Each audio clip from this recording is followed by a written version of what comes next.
어처구니 없어요. 이거는 맞은 사람이 있는데 때린 사람은 나 아닌데요. 그 소리랑 똑같은 거죠 지금.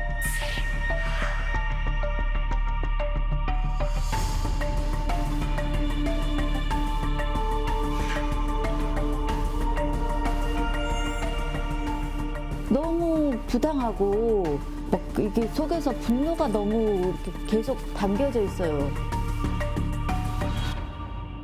피해자는 있는데 책임지는 사람은 없다.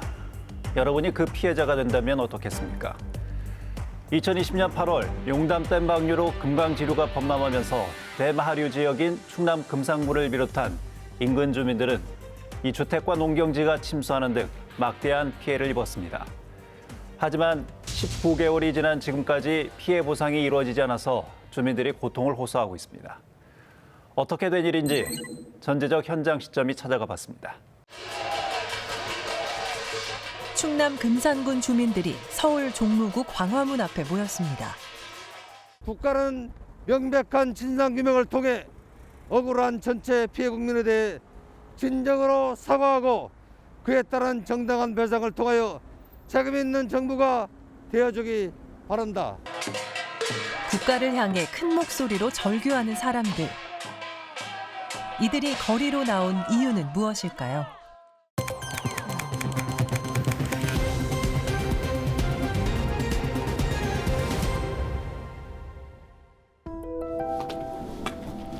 행사장에 놀이기구를 납품하는 일을 해온 박재우 씨. 빈집에 무작정 쌓아둔 놀이기구들을 볼 때면 속이 타들어갑니다.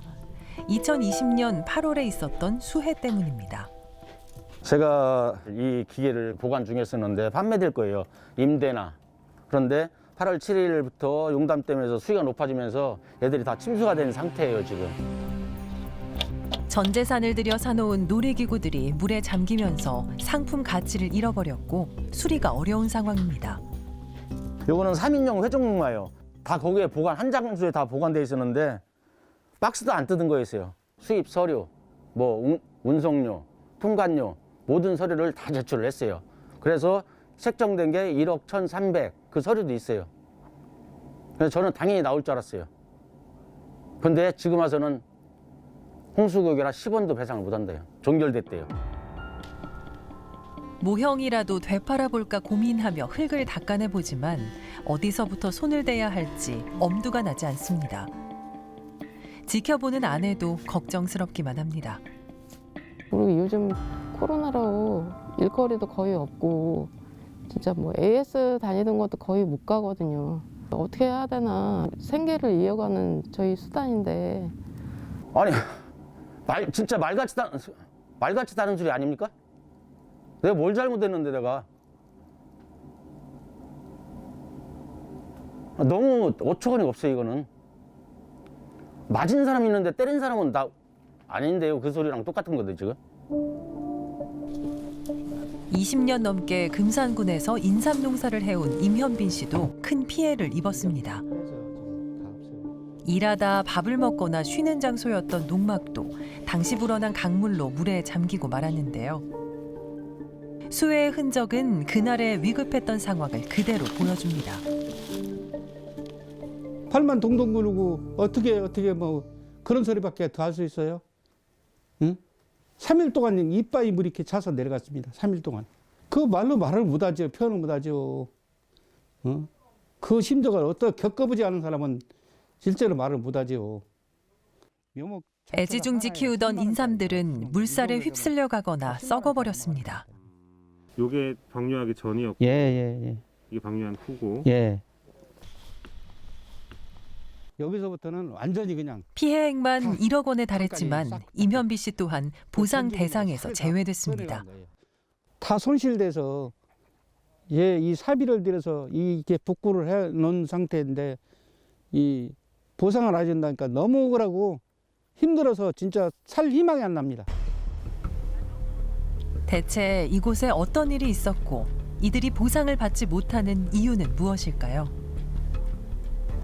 2020년 8월 8일 오후 충남 금산군 재원면과 부리면 등 금강변에 위치한 지역을 중심으로 침수 피해가 발생했습니다. 불어난 하천물이 제방을 무너뜨리고 밀려들면서 도로와 주택이 물에 잠기고 주민들은 급히 몸을 피해야 했습니다. 처음에 물이 채이는 거예요. 그래 여기까지? 그러면 보니까 조금씩 채이는 거예요. 그래도 설마 했지. 근데 막 올라오는 거예요. 그래서 여기까지 오는 거야. 저기까지. 그래서 더 이상 안 되겠다. 이리는 못 나가니까 우리 뒤에도 나가자. 그리고 작업복 입은 채로 옷만 입고 그것만 입고 핸드폰만 가지고 나갔어요. 피해 양상은 제방 붕괴와 도로 유실, 농경지와 주택 침수 등으로 나타났는데요. 충남 금산군의 경우 농경지 471헥타르가 물에 잠기고 125가구가 침수 피해를 입었습니다. 2년이 지난 지금까지도 복구를 하지 못하고 방치된 주택입니다. 집주인 김동호 씨는 수해의 원인이 따로 있다고 주장합니다.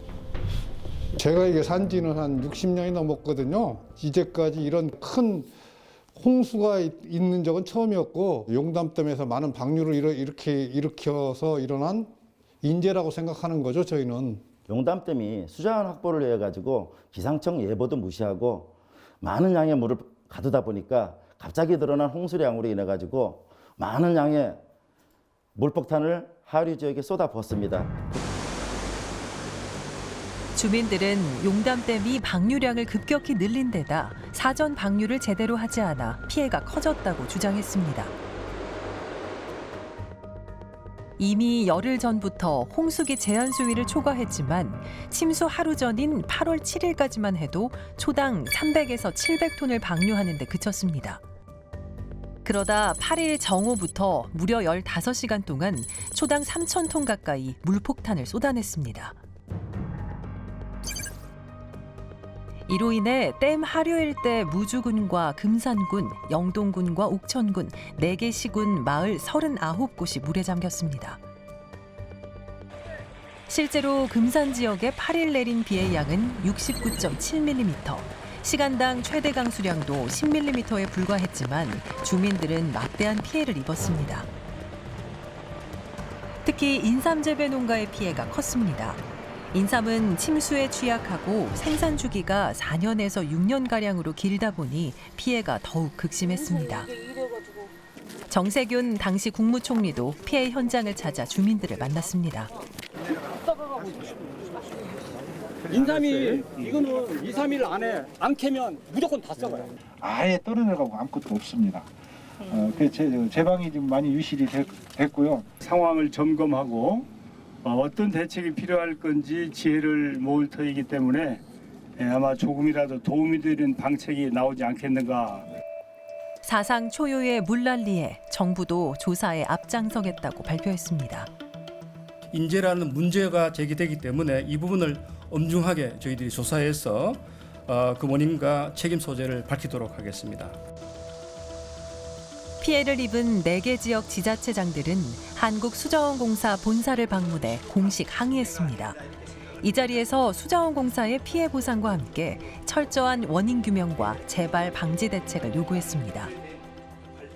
이건 재해가 아니고 인재라고 판단을 저희들 나름대로 했기 때문에 이것은 수자원공사에서 반드시 보상을 해야 된다고 생각합니다. 하지만 수자원공사 측은 신중한 입장을 보였습니다. 안 죽었기 때문에 피해가 났다라는 거하고는 좀 사실관계가 다른 부분이 있을 수 있다고 생각이 되거든요. 국정감사에서는 한국수자원공사가 홍수 때 제대로 대응했는지 질타가 쏟아졌습니다. 의원들은 초당 3,000톤을 방류하기 일주일 전 수자원공사의 수위 예측 시스템이 이미 빗나간 부분도 문제 삼았습니다. 답이 틀린 게 나왔으면 그게 왜 오류가 생겼는지를 확인을 해봐야지 그걸 다시 또 똑같이 돌려서 똑같은 결론을 내면 그건 실수입니까? 고의입니까? 많은 물을 방류하는데도 제때 알리지 않아 피해를 키웠다는 지적도 있습니다. 당시 댐 운영 규정상 수문 방류 3시간 전까지 방류 시기와 방류량 등을 관계기관과 하류 주민들에게 통보해야 합니다. 그러나 용담댐은 당시 방류량을 500톤이나 늘리고 난 뒤에서야 주민들에게 통보했습니다. 방류해놓고 1분 있다가 문자 메시지 보낸 거예요. 주민들 상대로 그 댐이 살수대첩한 거냐. 책임 소재 공방 속에 피해 주민들은 행동에 나섰습니다. 금산군 513명의 주민들은 정부와 수자원공사 등을 상대로 265억 원가량의 피해 보상을 청구하는 분쟁 조정을 중앙환경분쟁조정위원회에 신청했습니다. 전문가들은 이 사안을 어떻게 보고 있을까요? 용담댐 같은 경우는 홍수기 제한 수위를 끝까지 잘 지켰으면 사실은 피해가 가중되는 부분이 조금 줄어들었을 거라고 보여지고요. 수자원공사나 국가의 책임도 상당히 면해질 수 있는 그런 부분임에도 그걸 못 지킨 부분에 대해서는 주민들이 또 피해 보신 수재민 분들이 그 부분에 대한 것들의 책임에 대한 것을 요구하는 것은 당연한 일이라고 생각을 합니다. 지난 1월 28일 중앙환경분쟁조정위원회에서는 조정 결정 결과를 냈는데요. 전체 보상 청구 금액 약 265억 원 중 47%인 126억 원을 환경부와 수자원공사 등이 나눠서 지급하라고 결정했습니다. 그런데 하천 홍수구역은 보상 대상에서 제외됐습니다. 조정 결과에 대한 정부의 입장을 들어보기로 했습니다. 홍수 피해를 입은 지역분들에 대해서는 저희가 안타까운 마음을 갖고 있고 깊은 위로의 말씀을 드립니다. 정부에서는 그 결과에 따라서 신속하게 피해 구제 지원금이 지역 주민들한테 지원이 될 수 있도록 관련 절차를 진행 중에 있습니다. 보상 대상에서 제외된 하천 홍수구역 주민들에 대한 입장도 물었습니다. 중조의 조정 결정문에 따르면은 하천구역과 홍수관리구역은 침수 피해가 예상이 됐던 지역이기 때문에 이번 조정 대상에서 제외된 걸로 알고 있습니다. 이제 피해 지역 주민들은 그런 부분들에 대해서 계속 요구를 하고 계시지만 이미 조정 결정이 그렇게 난 부분에 대해서는 저희가 어떻게 할 수 있는 방법은 없고요. 의견들을 제시하는 부분들에 대해서는 저희가 충분히 또 만나 뵙고 소통을 할 수 있는 기회가 있을 거라고 보여집니다.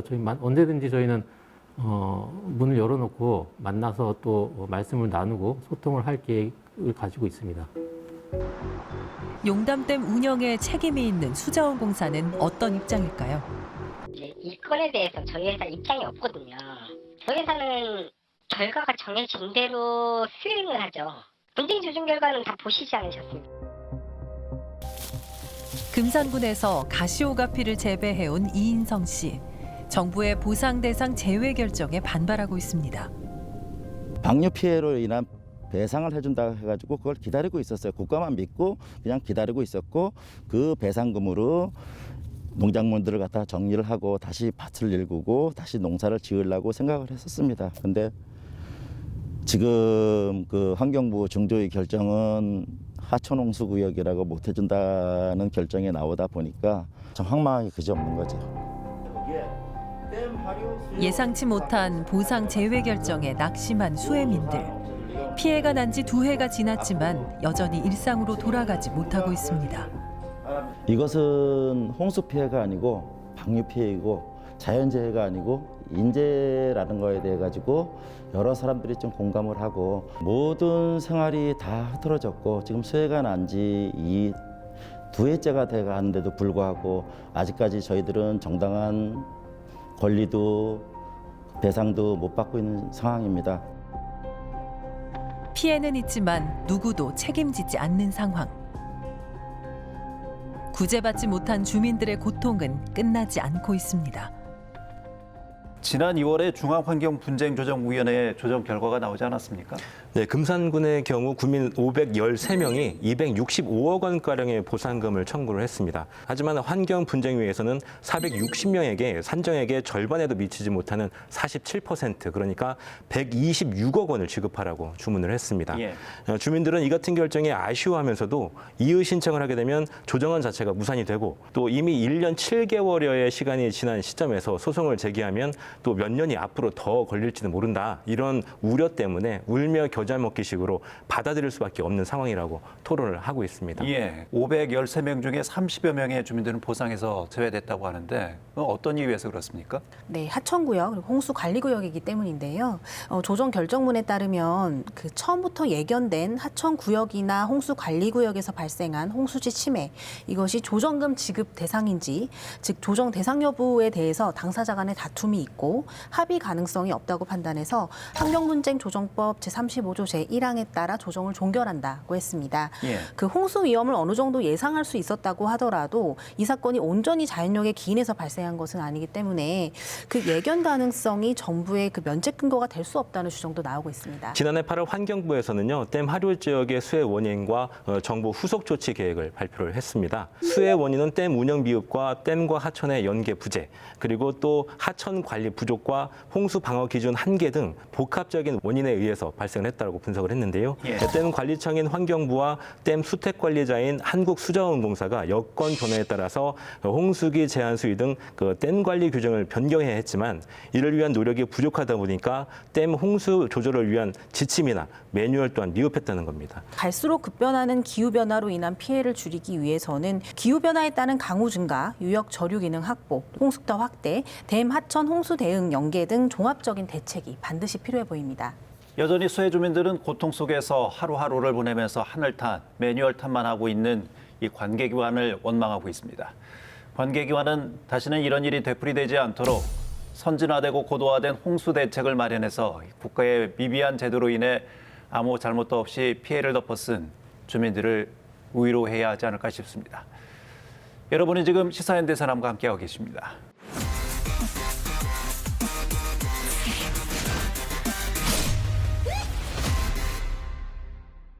우리에게는 약탈되거나 도굴돼서 해외로 밀반출된 우리 문화재가 있습니다.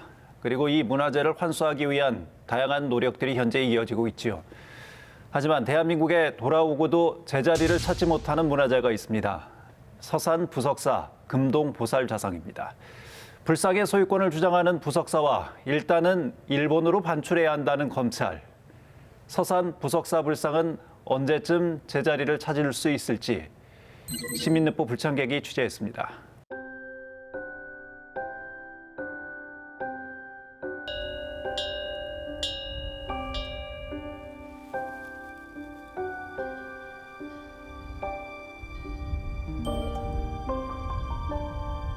저는 지금 충남 서산시에 있는 부석사에 나와 있습니다. 14세기 초반 이 부석사에서 불상을 하나 제작했는데요. 근데 이 불상이 이 절을 떠난 이후 600년이 넘도록 아직도 돌아오지 못하고 있습니다. 어떤 이유에서 그럴까요? 선생님 안녕하세요.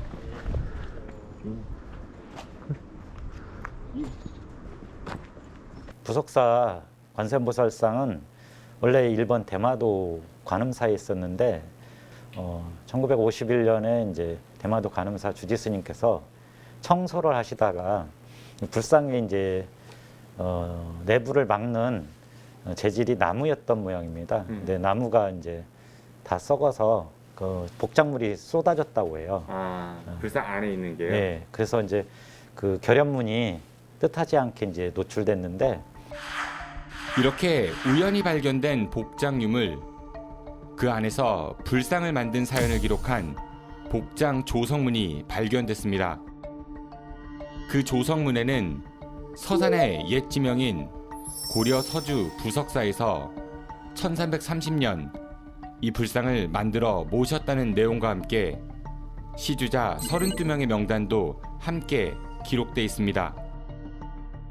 그런데 일본에 있던 이 불상, 지난 2012년 대한민국의 한 문화재 절도범 일당이 일본 대마도 관음사에 몰래 침입해서 이 불상을 훔쳐 국내로 밀반입했습니다. 그리고 이를 22억 원에 팔려고 하다가 경찰에 적발돼 구속됐고 이 불상은 우리 정부가 압수물품으로 몰수했는데요.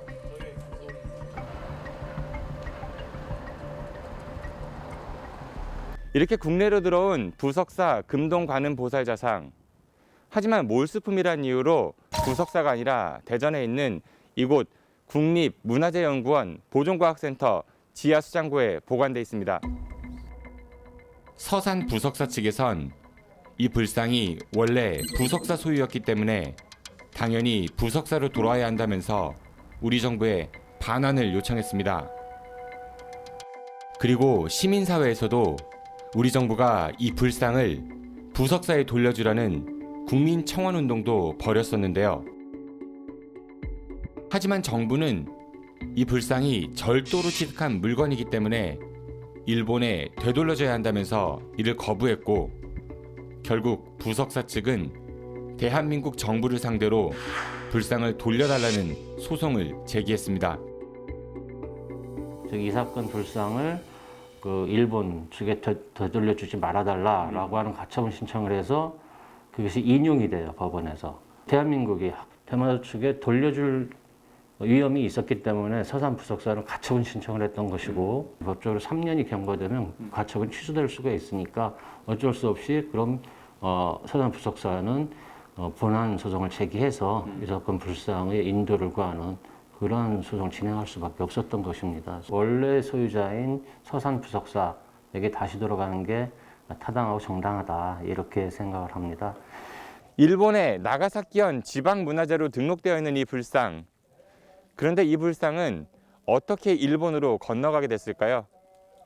말씀하신 대로 문화재 박물관에 옮길 수 있는 게 아니라 물건의 경지는 이게 왜구들이 이제 침입을 하기 시작합니다. 여말 선초에 바닷물이 바로 이 절 앞에 지금 저 밑에 하얀 그 저수지 보이죠? 거기까지 들어왔습니다. 이 앞에까지 바다였다는 얘기인 거죠? 그렇죠. 여기까지 바다니까 여기다 배를 대놓고 여기 보물들을 전부 그 노략질 해간 겁니다. 1370년경 그때 이제 도난을 당했죠. 그 뒤부터 이제 부처님이 떠나고부터 이 절이 세력하기 시작했습니다. 서산문화원에서도 그 대마도를 방문하고 우리 거다 이제 반환을 해다고 했는데, 그 다음에 가니까 문을 완전히 걸어 잠그고 보여주지도 않아요. 우리가 대마도를 가도. 그래서 그냥 그 문 틈으로만 조금씩 이렇게 들여다보고 안타까운 마음으로 돌아오고 그랬었는데, 고려사에선 고려 말인 1352년부터 1381년 사이 왜구가 서산 일대를 5차례 넘게 침략했다고 기록하고 있고, 그 밖에도 여러 역사서에서 왜구의 서산 침략에 대한 기록을 찾아볼 수가 있습니다. 그리고 왜구의 수장인 모리치카라는 인물이 이 불상을 보관하고 있던 일본 관음사를 창건했기 때문에 학계에서는 이 불상이 왜구에 의해 약탈당한 것으로 추정하고 있는데요. 또한 약탈 당시 불에 그을린 것으로 추정되는 흔적도 찾아볼 수 있어서 이 불상이 정상적으로 일본에 건너갔다고 보긴 어렵습니다. 이 불상을 둘러싸고 열렸던 재판, 당시 국내는 물론이고 일본에서도 큰 관심을 보였습니다. 2017년 1월 1심 재판부는 복장 유물의 부석사 소유라는 기록도 있고, 또 관음사가 왜구의 수장에 의해 창건됐던 절이라는 점 등의 이유를 들면서 정상적인 교류로 일본으로 건너갔을 가능성이 적기 때문에 불상이 부석사 소유가 맞다고 판결했습니다. 그러면서 동시에 우리 정부가 불상을 즉시 부석사에 돌려주라고도 명령했습니다. 1심 법원이 이같이 판단하자 부석사를 비롯한 각계에서는 저마다 환영의 입장을 나타냈습니다. 하지만 일본 정부는 대한민국 법원 판결에 유감을 표한다면서 불상이 일본으로 반환되도록 우리 정부가 적절한 대응을 해달라고 요구했습니다. 速やかに仏像が日本に返還されるように韓国政府側に適切な対応を求めていきたいというふうに思います。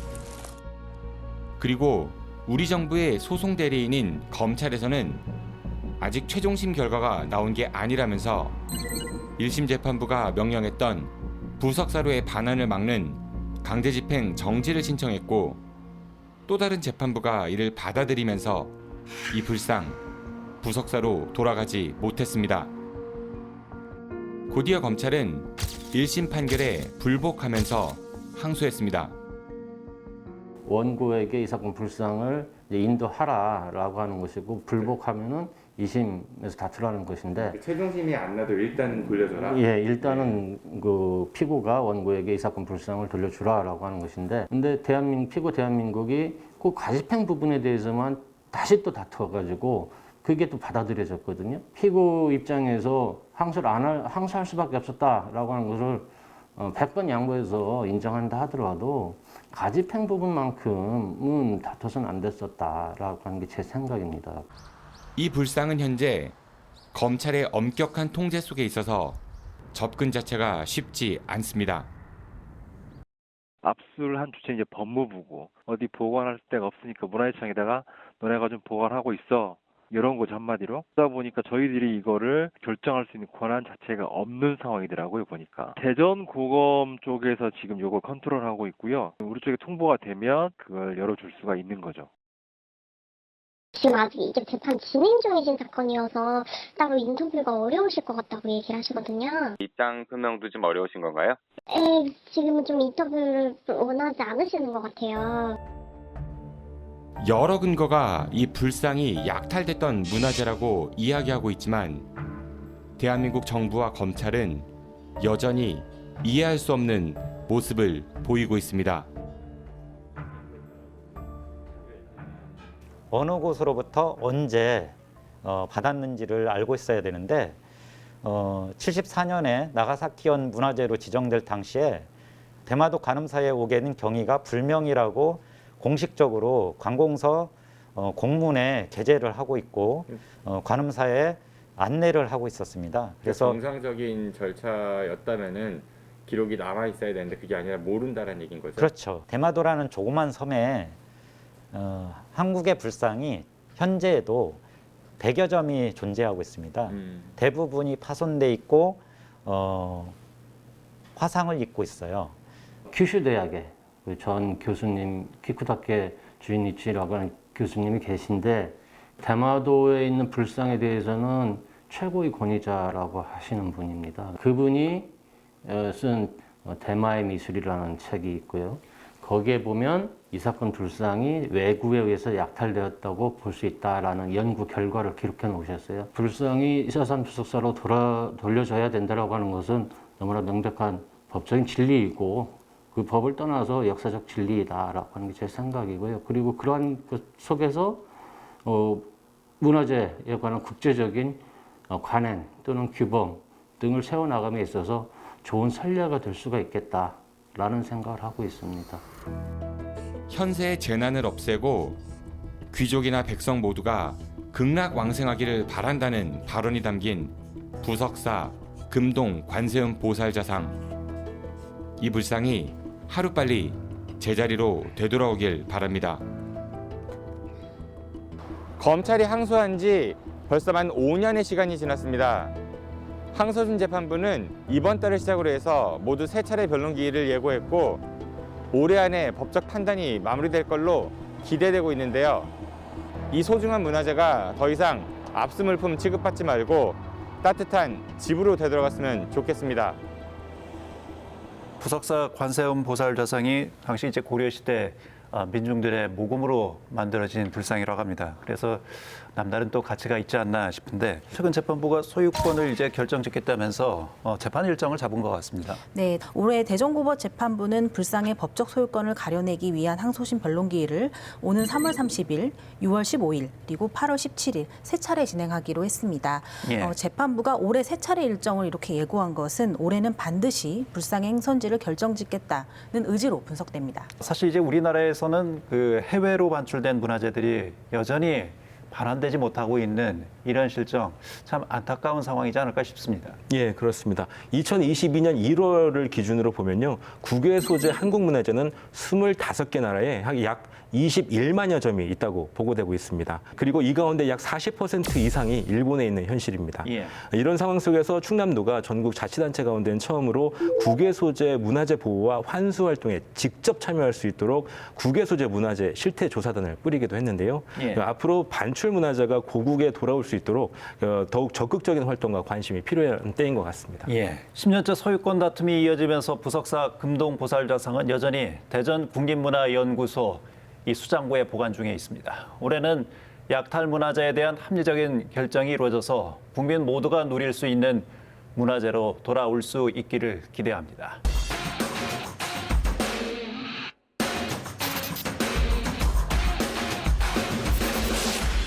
지난주 당진 현대제철 공장에서 노동자가 사망하는 사고가 발생했습니다. 1월 27일 중대재해 처벌 등에 관한 법률이 시행이 됐지만 여전히 산업 현장에서는 이 산재 사망 사고가 끊이질 않고 있죠. 그러던 사이 우리나라 중대재해법 도입의 계기가 됐던 고 김용균 씨 사건에 대한 선고 공판이 이루어졌습니다. 하지만 어찌된 일인지 고 김용균 씨의 어머니 김미숙 씨는 재판장 앞에 주저앉아서 눈물을 흘려야만 했습니다. 고 김용균 씨의 어머니를 이럴 수 이슈가 만나봤습니다. 안녕하세요. 용균이 엄마 김미숙입니다. 저는 아들이 일하다가 떠난 지 3년 2개월 만에 책임자 재판이 열리는데요. 1심에서 책임자 무죄 판결이 났습니다. 노동자가 일터에서 죽었는데 정말로 원청 사장은 잘못이 없는 걸까요?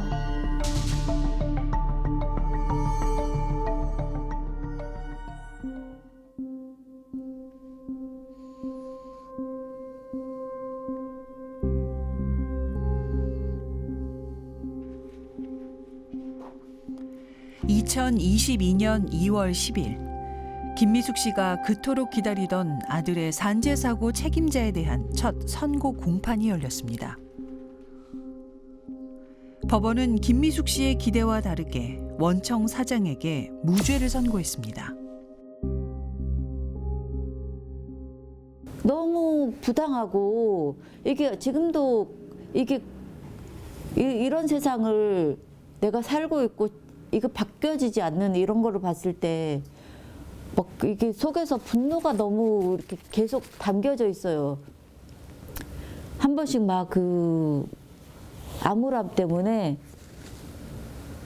아파요, 속이. 그냥 무단히 그냥 그런 생각 안 하고 있는데도 속이 막 아파올 때가 계속 매일마다 느끼거든요. 언제쯤 이 고통에서 자유로울 수 있을까요? 김미숙 씨의 하나뿐인 아들 고 김용균 씨입니다. 그는 2018년 9월 태안 화력발전소에서 석탄 운송 설비를 점검하는 하청 직원으로 입사했습니다. 국가기관산업시설에서 일한다는 사실에 엄마는 기뻤습니다. 하지만 아들은 입사 3개월 만에 주검으로 돌아왔습니다. 그렇게 그 더럽고 위험하고 회전체가 엄청 많은데 다 노출되어 있었거든요. 현장 갔을 때. 그런 것처럼 그렇게 위험한 현장이 국가산업기관인지 정말 너무 끔찍했어요. 그곳에 갔을 때. 오죽하면 제가 3개월 동안 모르고 밥 먹고 자고 했다는 게 다 토해내고 싶은 심정이었고 애한테 너무 미안했어요. 당시 고 김용균 씨가 작업하던 현장입니다. 한 치 앞도 보이지 않는데요. 그는 이곳에서 휴대폰 불빛에 의지해 홀로 장비를 점검했습니다. 평소 점검 상황을 동료 직원들에게 보고했으며 작업 지시도 받았습니다.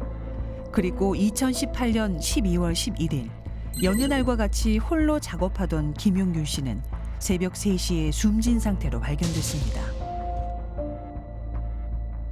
그 하청 이사하고 또 한 명이 나와서 인사를 하는데 너무 죄송하다. 너무 죄송하다. 용균이는 일도 잘하고 착실했고 그렇지만 가지 말라는 곳을 가서 하지 말라는 일을 해서 사고가 난 거다. 이렇게 얘기를 하더라고요. 그래서 처음엔 너무 정신이 없으니까 그 말이 무슨 말인지 생각이 안 나다가 되새겨 봤어요. 용균이 잘못으로 이라고 하네? 정말 그런지? 그랬더니 아니다, 우리는 회사가 시키는 일 할 수밖에 없다. 이렇게 얘기를 하더라고요. 그래서 이거는 용균이의 잘못이 아닌데 회사에서는 자기 책임을 회피하기 위해서 용균이의 잘못으로 몰고 가고 있구나라는 생각이 강하게 들었고, 아들의 잘못으로 사고가 일어났다는 회사 측의 태도에 김미숙 씨는 진상규명을 결심했습니다. 태안화력과 노동청, 노동부와 국회를 무수히 찾아다녔습니다. 제대로 된 특별근로감독과 석탄화력 특별조사위원회 구성, 산재사고 재발 방지책을 요구했습니다. 2019년 8월 특별조사 결과가 나왔는데요. 나의 노동자가 아니기 때문에 책임이 없다. 나는 신청은 하되 내가 책임질 수 없어. 라고 해서 쌍방간의 책임의 공백 상태가 발생했고 작업 지시를 너무나 충실하게 지켰기 때문에 죽었습니다.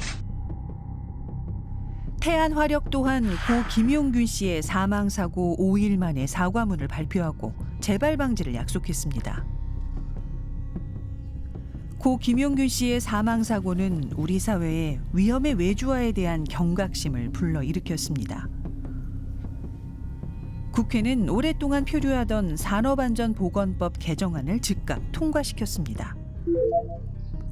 원청에게 도급 근로자의 안전조치 의무를 이행하라는 내용입니다. 용균이는 업무 수칙을 다 했기 때문에 죽을 수밖에 없었다. 다 지켰기 때문에. 그리고 원청은 하청을 주었으니까 책임이 없고, 하청은 내 사업장이 아니니까 기계를 건들 권한이 없다. 이렇게 해서 원하청이 모두 안전을 방치해서 난 결과가 용균이거든요. 근데 이런 것들은 자기네들을 하지 않고 그냥 권한은 있고 책임은 없다라는 게 핵심이거든요. 이런 것들이 우리나라 구조적인 문제가 너무 심각하다. 안전을 아예 그냥 사람 죽는 거는 되게 등한시하면서 이윤만 최대한 뽑으려고 하고 있구나라는 게 보인 거죠. 하지만 김미숙 씨는 또다시 중대재해법 도입을 촉구하며 국회 앞에서 20여일 넘게 단식 농성을 했습니다. 산업안전법 개정만으로는 한계가 있다는 생각이었습니다. 그러니까 2018년에 김용균법이라고 불리면서 산업안전보호법이 개정됐는데 정작 김용균 씨가 담당했던 업무는 도급 금지나 제한 업무에 포함되지 않았습니다. 그래서 없는 김용균법이라는 말이 나왔었잖아요. 혹시 나중에 원청에서의 책임을 묻는 결과가 나오기 어려울 수도 있다. 이런 불길한 예감은 있었습니다. 아들의 죽음에 대한 진상 규명은 이뤘지만 정작 사망 사고에 대한 책임을 묻는 일은 현실의 벽에 부딪히고 말았습니다. 재판에 들어선 회사 측의 태도 때문입니다. 이 사람들은 책임 인정을 했어요. 거기다가 또 합의문에도 유족한테 용균이가 잘못하지 않았다라는 거 합의문에도 있거든요.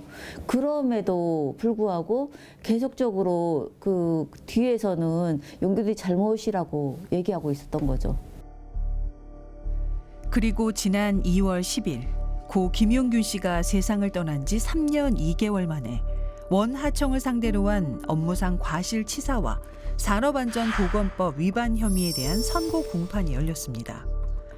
판결 결과 원청 사장에게는 무죄, 하청 사장에게는 징역 1년 6개월과 집행유예 2년을 선고했으며 원청 회사에 벌금 1,000만 원, 하청에는 1,500만 원을 부과했습니다.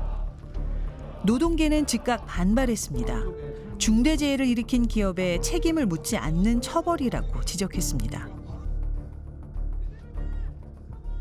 자본주의 사회의 기업은 이윤을 추구하는 방식으로 운영할 수밖에 없기 때문에 중대재해가 발생했을 때 처리하는 비용이 예방하는 비용보다 적게 든다면 스스로 예방을 하지는 않습니다. 따라서 법률적으로 기업이 예방 활동을 할 수 있도록 강제할 수 있는 제도가 필요해진 거죠. 기업에게 중대재해가 발생하면 경영상의 심각한 위기가 초래될 수 있다. 이런 제도가 필요했던 것이고 죽음의 외주화를 금지하고 원청에서의 책임을 물을 수 있도록 해야 한다는 주장을 오랫동안 많은 사람이 했음에도 그러한 취지가 전혀 반영되지 않은 판결이 나온 거죠. 이번 판결문의 요지를 살펴봤습니다. 우선 원청에 대한 무죄를 선고한 이유로는 태안 화력이 하청 근로자와 실질적인 고용 관계를 맺지 않았다고 봤습니다. 또한 사측이 안전사고 예방에 대한 주의 의무를 위반해 사망케 한 증거가 없으며 원청 사장이 구체적이고 직접적인 안전지휘 의무를 부담하지 않는다고 봤습니다.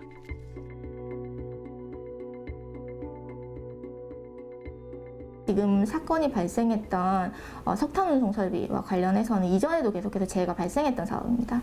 그러면 여기가 이미 위험이 발생했었고 그것이 본사에도 당연히 보고가 됐었고요. 그렇다면 누군가가 위험한 상태에서 계속 일을 하고 있다는 것인데 그러면 필요한 안전보건 조치를 취하고 그것에 대해서 재발방지 대책을 이행을 하고 그래서 더 이상 위험하지 않게끔 더 이상 재해가 발생하지 않게끔 그것을 챙기고 책임지는 그리고 그와 관련한 예산이든 이런 의사결정을 하는 책임이 분명히 그리고 권한도 분명히 대표이사를 비롯한 임원들에게 있는 거죠. 근데 그것을 이제 단순히 자기가 그 책임들을 충분히 이행을 했다면 사전적으로 이런 사고는 발생하지 않았을 것인데 그것을 하지 않았기 때문에 몰랐다. 구체적인 위험성을 몰랐다라는 것이 법적인 책임을 지지 않는 면피를 할 수 있는 근거가 된다라는 게 사실 저는 좀 이해가 되지 않습니다. 올해 1월 27일 본격적으로 중대재해처벌법이 시행됐습니다. 하지만 이후에도 산재 사망 사고는 여전히 이어지고 있습니다. 노동계에서는 이 사태가 고 김용균 씨 사건의 결과와 무관하지 않다고 말합니다. 김용균 씨 사건에 대한 원청에서나 하청에서 책임자에 대한 처벌이 굉장히 강력했다면 다른 기업들이 중대재해 발생에 대해서 경각심을 가지게 되고 예방활동에 노력을 하게 됐을 겁니다. 영국의 기업살인법에서는 벌금액의 상한 규정이 없고 기업 매출에 연동해서 벌금액을 부과하기 때문에 기업의 매출액이나 자산액보다 더 많은 금액의 벌금을 부과한 적도 있거든요. 그러면 기업은 심각한 타격을 입게 되겠지만 그렇게 함으로써 전체 사회적인 비용을 줄인 겁니다. 실제 영국은 이 법을 도입함으로써 사망 비율을 절반 정도로 줄였거든요. 2월 16일 김미숙 씨는 항소를 제기했습니다. 중대재해를 일으킨 회사에 대해 제대로 된 처벌을 해달라고 호소했습니다. 사고가 발생했을 때 4,500만 원 내고 그냥 관리자들 재판 좀 받다가 집행유예 받으면 사실 그게 훨씬 더 비용이나 에너지나 그런 면에서 훨씬 이득이 되는 거겠죠. 이렇게 사람이 죽고 다치고 굉장히 많은 안전보건 조치가 다 위반되었거든요. 사업장에서. 그렇게 위반되고 계속 반복적으로 사고가 발생하던 끝에 누군가가 또 이렇게 죽어도 여전히 무사하다. 라는 굉장히 잘못된 시그널을 주고 있어서 현장에서 여전히 그 위험을 감내하면서 일하고 있는 노동자들은 굉장히 허탈하고 무력감을 느끼면서 좌절하지 않을까 하는. 김미숙 씨는 아들의 이름을 딴 재단을 설립했는데요. 사업장 내 중대재해 방지 활동과 산재 사망 유가족을 지원하고 있습니다. 더 이상의 산재 사망 사고가 일어나지 않기를 바라는 마음에서입니다.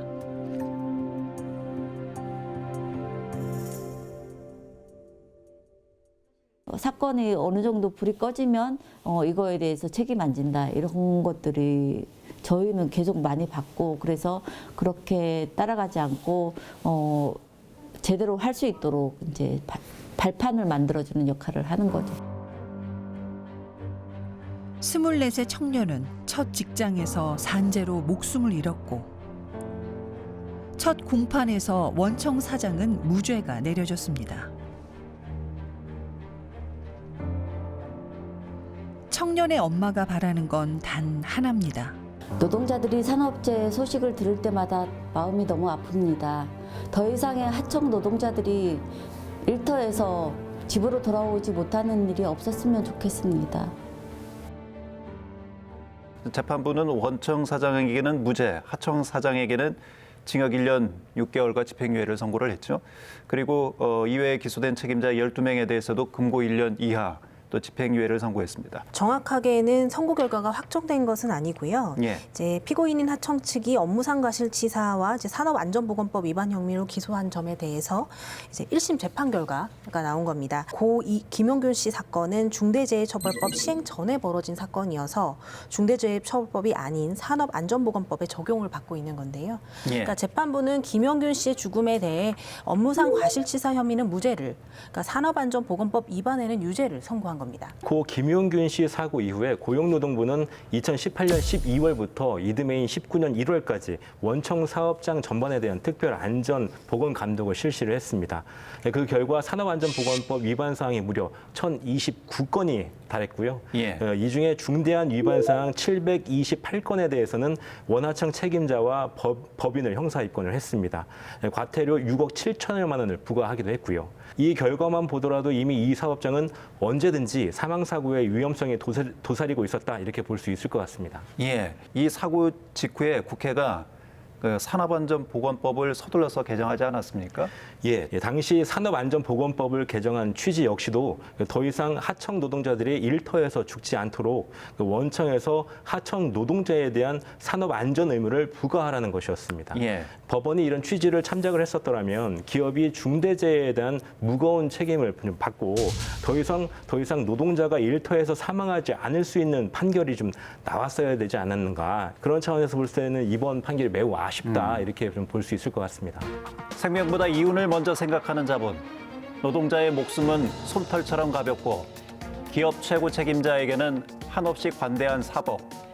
그리고 노동자의 죽음을 타인의 비극으로 치부하며 잠깐의 연민의 감정으로 그치고 마는 대중들. 노동자들의 안전과 생명에 대한 우리 사회의 전반적인 인식이 바뀌지 않는 한 한 해 800여 명의 노동자가 일터에서 집으로 돌아오지 못하는 비극적 현실을 어쩌면 우리는 계속 마주해야 할지도 모르겠습니다. 시사의 현대사람 다음 시간에 뵙겠습니다.